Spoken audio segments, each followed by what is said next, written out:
Hey, what's going on, guys? Mr. Putnam here. I'm running through the second video. Remember, I'm going to end up making 4 tutorial videos with Canvas, just so you have an idea on how the video is going to run and kind of what to expect. Once again, I'm at Clever. Totally have faith that you guys can get there. Once you're at Clever, make sure to end up clicking Canvas. It is going to end up opening this up. I am in student view. This is what you're going to end up seeing. I'm going to be posting 4 super important videos later today, and I want you to watch all 4 of them. All right, so if you hear me talking right now, you're obviously watching the video, so great job. This one's going to actually be based off of where the syllabus is.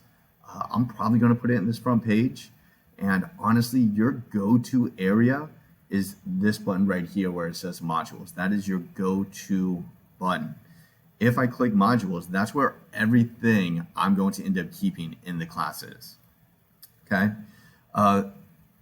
And if I look at it, you have your syllabus here. If you click on this, it's going to end up opening up the syllabus. All right?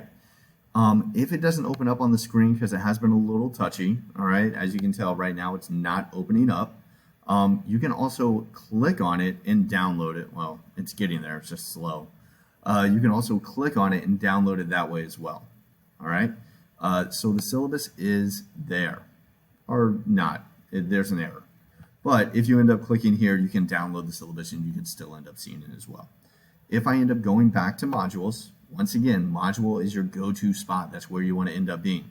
There is an acknowledgement, which is pretty much just saying, hey, I read the syllabus, true or false, yes or no. You just click that and answer it as well.